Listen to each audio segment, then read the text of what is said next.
If you stumbled across this video, it's likely that you're wanting to start your own YouTube channel, or if you have one already, you want to take it to that next level without breaking the bank. You might be stuck with a small office or bedroom like I am here, and I want it to maximize its potential. Well, in this video, I'm going to show you that turning a small space from this into this can actually be a really cheap and easy transformation, and one that can take your YouTube channel to that next level.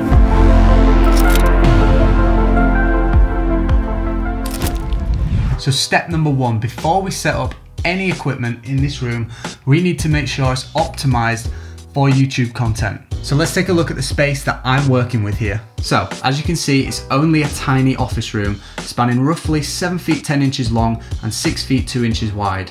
And it's also a functional workspace. So if I'm filming videos in here, I need to be able to pack down my camera equipment, my lighting equipment quickly and as easily as possible, so that I can actually work in here. So first things first, the desk and any shelving in the room should ideally be up against the wall.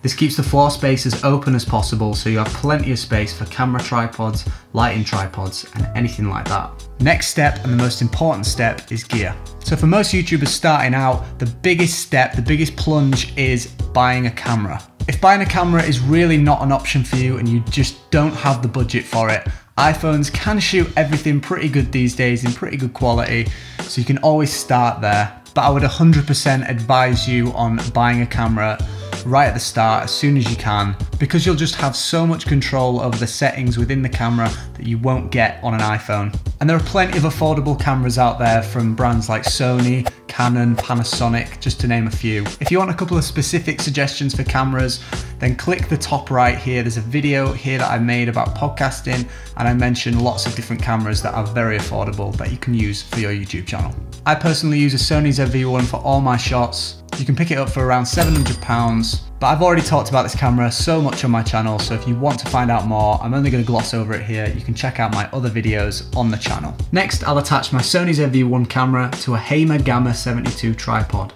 I actually got gifted this thing quite a few years ago now. I'm definitely due an upgrade, but it works just fine for me.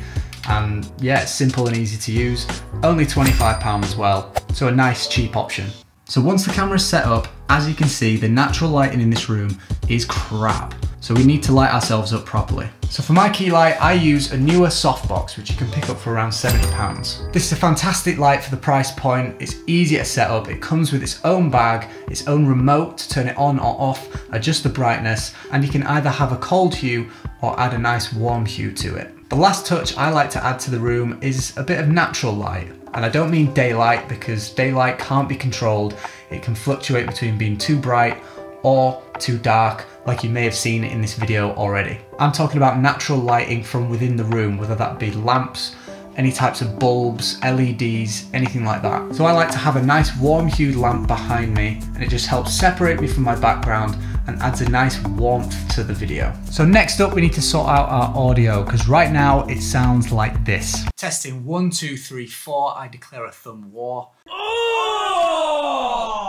This is the mic I currently use for my home YouTube setup. It's the RØDE NT USB Mini. I've already done a review about this microphone on my channel. If you want to check it out, it's up there in the top right hand corner, so go check that out. This little mic will set you back around £100, but it's super lightweight, super small, and the sound quality is really good for the price. And boom, how much better does this audio sound? Testing 1, 2, 3, 4, I declare a thumb war. 5, 6, 7, 8, who do we appreciate?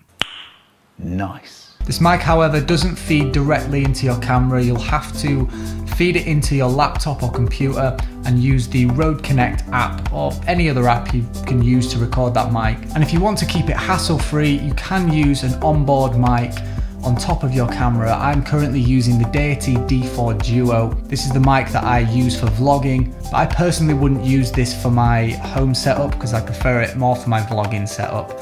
But this is what it sounds like in comparison. Testing 1, 2, 3, 4, I declare a thumb war. 5, 6, 7, 8, who do we appreciate? 9, 10, 11, 12, little elf upon a shelf. So adding up all the equipment that I've used for today's video, minus the camera, is around £200, which I think is an absolute bargain for a YouTube studio. And with all this stuff set up, it should absolutely take your content visually and audio to a completely new level. Think of where we were at the start of the video. If you stumbled across this video, it's likely that you're wanting to start your own YouTube channel, or if you have one already, you want to take it to that next level without breaking the bank. And now look what we've managed to create in this small space. With that, I hope that this video has been helpful in opening your eyes into actually how cheap it can be to set up your own YouTube studio and level up your content. And if you have any questions, get at me in the comments, make sure to subscribe, and I'll see you in the next video.